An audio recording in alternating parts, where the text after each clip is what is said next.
edition of Cheers to Careers. I'm Steve Ridinghouse, the Career Outreach Coordinator at the School of Journalism and Mass Communications at KU. Hello and welcome to another episode of Cheers to Careers. I'm Steve Ridinghouse, the Career Outreach Coordinator for the KU School of Journalism and Mass Communications. We have our first in-studio guest of the semester, Kris Kennedy, Manager of Creative Strategy at Reddit. Welcome, Kris. Thanks for having me. Well, thanks for making the trip. I always enjoy connecting with our alums in studio.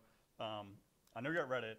I think it's hard to believe they've been around for almost 20 years? Almost 20, yes. Now, 18 years. You already had an impressive resume before you joined them.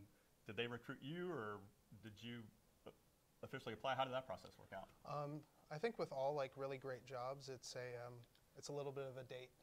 Yeah. So at first, you know, I had friends who already jumped from a more traditional advertising role and had already started working there, and they're like, dude, the way you work would work really well here. And I told them no. I didn't want to move to Chicago. I didn't want to move back to any of the bigger cities. I made a choice as a family to stay in Kansas City. And ultimately, they made it work. So at first, it was like recruitment, and then it was hard to get, and then playing hard to get, and then here we are. So are you working remotely for Reddit? I am. Oh, okay. Yeah, I work out of my garage in Overland Park.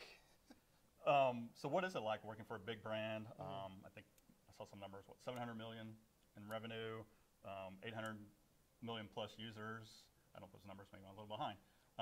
What is it like working for a big brand like that? Yeah, it's different than working as like being a consultant. I'm gonna mess up this word, but like working for a big brand like that is different than what I was used to from the ad agency world of being a consultant in how to storytell, because a lot of what I've been doing now has so much more effect for the way business operates, both at Reddit and our brand partners that we work with. So it is, a lot of it is tons of meetings, tons of like really hard questions and hard problems that nobody has an answer to. And it becomes a really kind of interesting team sport on how do we like help both parties become stronger and better and add more value to the communities on our platform. So you mentioned being involved in creative strategy. Yes, sir. Have you always been known as a creative type? I mean, were you one of those kids growing up that, wow, your artwork was always top notch? No. I'm one of four. I'm one of four. The least creative of the four. Right? My older brother, gifted artist and photographer and illustrator. My younger brother just got third in the world for caricature. He was an alum here out of the design group, and then my sister's also a professional photographer. I was good at math and social studies and talking crap and making fart jokes. And so when I told my parents, like, I discovered advertising here at the J School, and I found it really late in life. Like, I was at KU for 5 years. I didn't find advertising. I had a professor here tell me, hey, you should probably think about doing this. My second to last semester here. I had a lot of catch up to do. And I just trusted them, and they were right. But it was purely somebody else told me to do it. So what did you think the professor saw in you that thought that'd be a good fit? What kind of cues did you send? It's a great question. I mean, I told that professor's no longer here. It's Tien Lee, used to teach here. I told him that I felt like I was living a double life, and before I got to the J School, because you know, background culturally, I'm half African American, half Asian. My dad's black, my mom's Asian, and my dad's military, and they both kind of fit those stereotypes when it comes to schoolwork. It was very much like, you outwork everybody in the room. Creativity doesn't work like that. And so at the J School, I would just try my hardest to work so hard. But at night, I would be making music and writing music and performing it around town and stuff like that. And so I don't know if it was that or in campaigns class, I ended up having to write an ad because my team didn't do the ads. That can happen. Yes, I was the account person, and I had to do the ads because that creative didn't show up. And Tien, during class, said, who made this ad? And nobody wanted to raise their hand. I'm going to say it again. Who made this ad? I was like, after class. So I went to his office, and it was incredible because I sat down in his office. I thought I was going to be in trouble, and he said, I think you should be a copywriter. Nice. And my response was, I'm not going to go to law school because that's how dumb I am. Like, I'm so dense in here. I had no clue. I'm not good at words. Why'd you all let me in this school? I don't understand. But he was so right. And so through him and several other teachers, Suzanne Shaw, Carrie Benson, all these folks, Chuck Marsh, they all kind of shepherded me into really learning the craft of writing, really learning the craft of being a real good asker of questions. Like that, I feel like that is one skill of many skills that I lean on every day, is how do I ask the hardest questions, and they all came from here. So before you kind of transition to strategy, I mean, you talked about the writing, I know you've done video. Yeah. Was that a tough transition? I mean, to be like the manager, or do you still kind of rely on a lot of those skills you had early in your career? A little bit of both. It's being that transition from doing the work, hands on keyboard, going out in the world, experiencing the world, making things that people can see, enjoy, to managing teams of people who do that. It's a transition. So much of it, though, is coaching, asking questions, not having the answers. Right. I think the hardest part is the administrative stuff.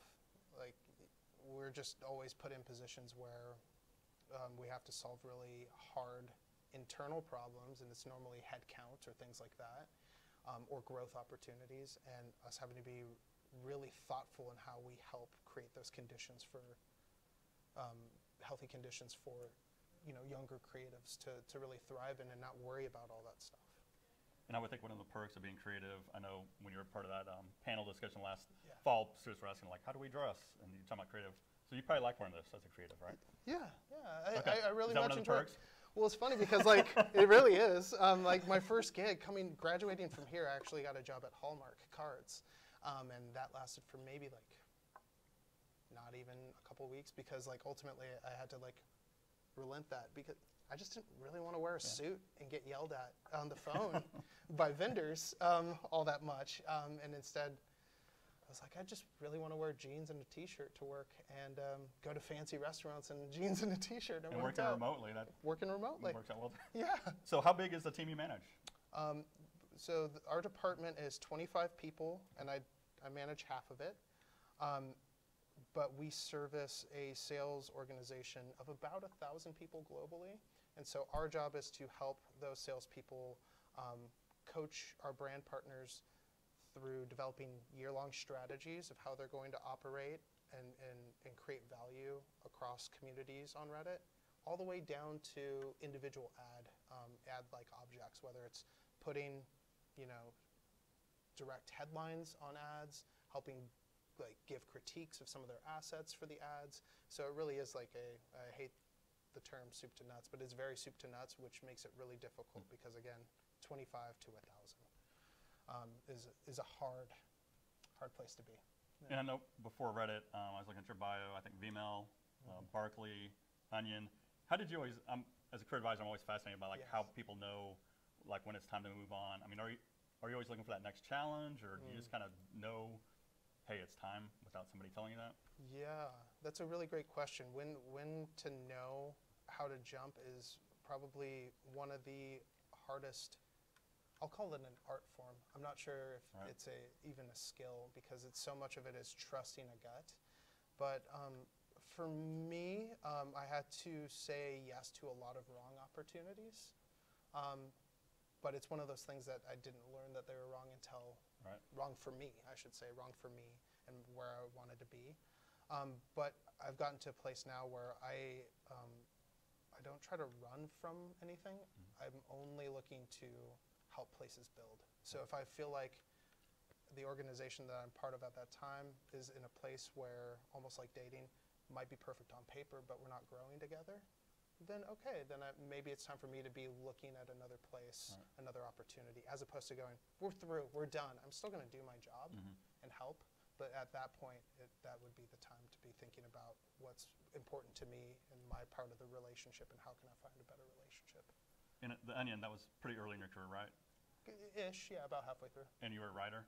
I was a writer of the brand content. I wrote a bunch of headlines, and then I directed a bunch there as well. I would think you can definitely shine your creative muscle through The Onion. I would think, wow, that's like made for that. It was a happy accident. It was a happy accident to be there. I loved every second of it. Somebody way smarter than me once told me that in your professional career, you will get 3 heartbreaks. And the day I walked out of The Onion was one of those heartbreaks. And I'm sure, I love being at Reddit so much that the day I either get asked to walk out or I walk out on my own accord, it will be another heartbreak for me too. Are you able to share any of your memorable headlines from The Onion?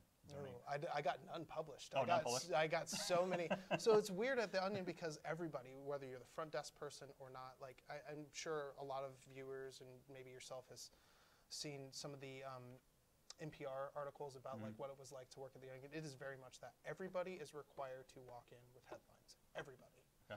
And normally, on Monday, everybody sits down in the big room. Everybody has to pitch their lines one by one, and you just read them flat. The ones that get the laughs inside the room are not the ones that they're going to run. It's too easy of a joke, too much of an inside joke, not enough of a challenge. It needs to be more thought-provoking than that. And so it's a really hard bar to get to, but I did a lot of their video work, which I'm more than happy to talk about too. They shouldn't have let me do that either. So the video, any memorable? Sure. 2 or 3 that you can think of right away? Yeah. So some of the video work that comes to mind, thinking of The Onion, did some stuff for a version of Scott's Miracle-Gro. Where they were aiming at urban or small space growers. It was like, hey, you live in an apartment, but you're also a foodie, you live in the city. So they came to us wanting to advertise, and I laughed. I laughed so hard. I was like, why? Why are you coming to us? So what we did with it is we took their truth for them, which was we want to talk to small space and urban farmers who are probably foodies. We thought, well, all those people are obsessed with like eating local or farm to table, all those things. And so what we came up with was a lampoon off of that called the Even Localer lifestyle, where people are growing food off their bodies. And we made a mockumentary about it. And so that was a really great one. And then there's some non-branded stuff as well. I did a lot of work with a group that's no longer part of The Onion, Clickhole, where we would do things like lampoon the notion of corporate America and some of the things like franchisee footprints. So, for example, there's a video where the headline is around somebody taking back a DVD, back when DVD rentals were a thing, of Get Shorty, back to the Blockbuster, which is now a Boston Market. And so we went to a Boston Market, filmed that. No brand needed, but just so silly and hilarious. So like the amount of free reign that they gave us there is just incredible. It's once in a lifetime. Now, your video skills, did you feel like they were pretty polished when you were a student and left here, or is that some of those skills you just kind of learn as you go? Being a student here definitely gave me a lot of the language that is needed to talk production. And I got the basic building blocks here. And then when I got into the world, just being in edits, being in working with directors, got a chance to work with some really like great directors, some of which are known.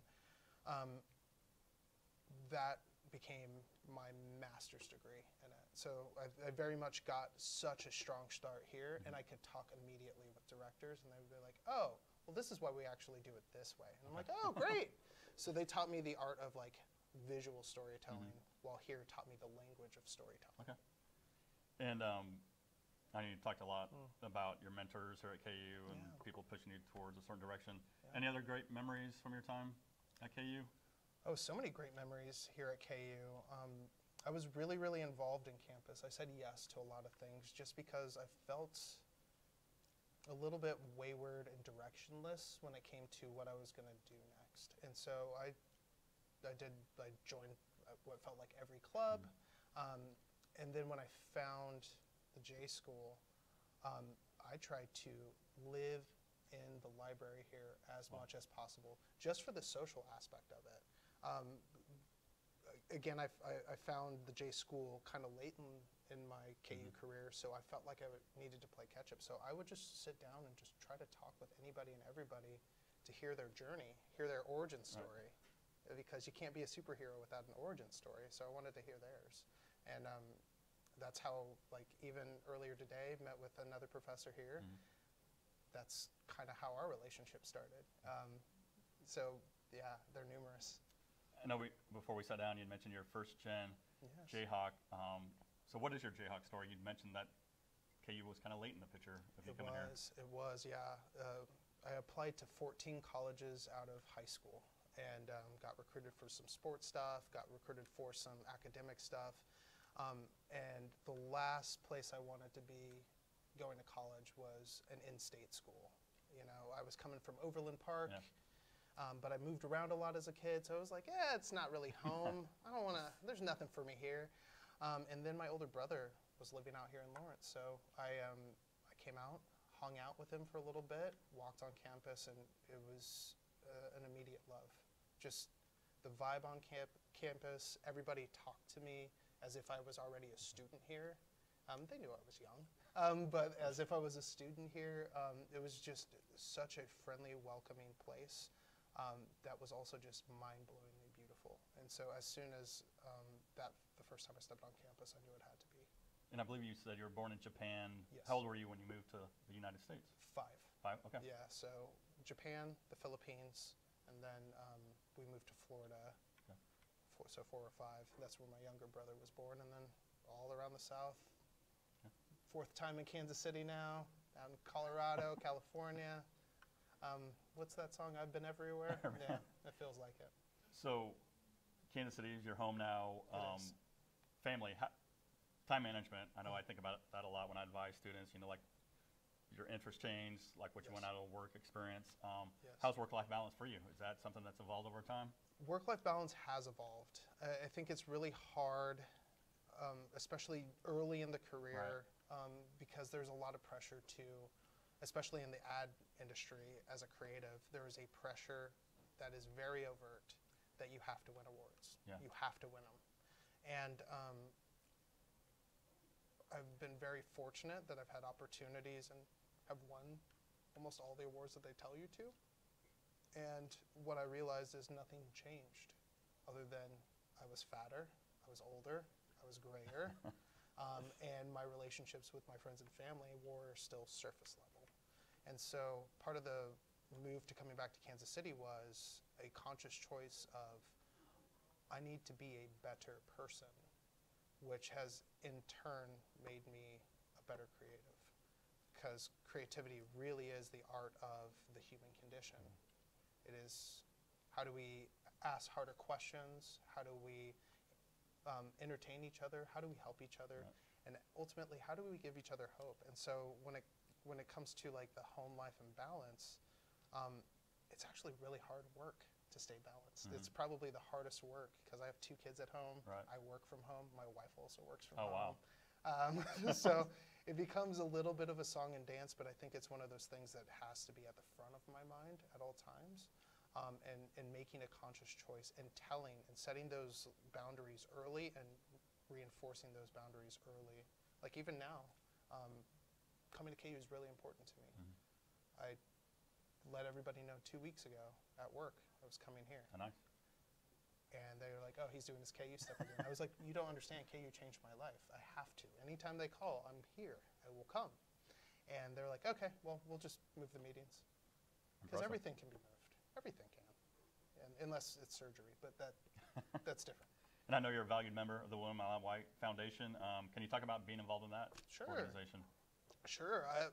That's news to me that I'm a valued member of the William Allen, because No, I feel like I'm just tagging along. No, you've been a great resource. I know, Thank like you. you come back and speak to classes, like you mentioned. Sure. Then last year, I don't know if you remember, you were part of this panel discussion with alums, and I thought you guys provided some great tips. And you definitely have the students' attention. Oh, thank you. Thank you. I mean, more credit to the students for wanting to pay attention. Being part of the William Allen White Foundation has been just so, it wasn't on my bingo card. I never thought like the J School would want me that involved, or any aspect of the J School would want me that involved, because ultimately I just make fart jokes and finger paints for a living. Hence my silly shirt and my giggle face.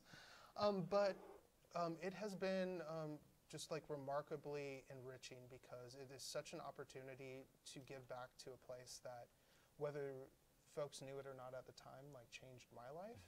And it becomes a place that, it's an organization that also like helps challenge me in my problem solving. Because the types of ways that we're trying to give back, we're really trying to find ways that can really amplify as best as we can without getting in the way of the school. How can we help amplify the things, the impact that the school's having on students? How can we amplify the impact that the students are having on the world? And how do we stay connected and create an even stronger network than like what the Alumni Association is, which is already a really strong one. So it really has been a lot of fun. And again, it's something that I didn't think I would ever want to be involved with, and it's something that I am so glad I'm involved with. No, we're glad to have you. So when you speak to classes, what is kind of the message you have to students that are thinking about advertising, the creative field? I mean, what are some of the tips, advice you share with them? Sure. When it comes to talking to students about what it's like to do this, it changes depending on the class and how much familiarity they have, because I try to aim at how can I help the professor underscore what they're teaching, and also how can I do it in a way that's going to be impactful. And so a lot of it will aim at what a tension is that students are having. And so main message-wise is don't take the idea of creativity off a pedestal. Take it off the pedestal. I think whether in advertising or any other industry, whenever creativity is brought up, it becomes like this holy grail that's only like certain people are blessed with. But I already let everybody know I'm not a creative person. Instead, think of it as problem solving. Okay. And what the J School, what I use so often is, and how I coach a lot of my teams or any mentees that I have, is how do you be the dumbest person in the room? Be the dumbest person in the room. Ask the hard questions, because some of the worst work, the kind of ads or experiences that brands put out in the world that we all hate, is because it's built off of assumptions. It's talking to itself. It's not talking to the individual. So the main thing is, how do you do that? And then how do you take care of yourself as a professional creative? How do you draw boundaries? How do you understand that this is a team sport? No matter what, it takes a group of people to make an idea happen. It just does. And so how do you not be a jerk? How do you play well? And then how do you have those healthy habits? How do you put in things into your brain so that you can have those puzzle pieces? Because you can only make what you've experienced.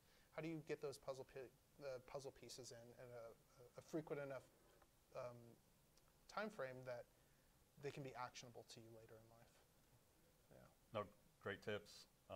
Kris, hey, I appreciate it, making Thank that trip you. from Kansas City. I know you're here earlier today, and Yeah. always like to close with a little cheers. It's great to have Yes. in-studio guests where it's not a digital toast. So, hey, cheers to your careers, Cheers. Kris. Thanks. Oh, wow. Did I get it all? That's very H-y. Very H-y.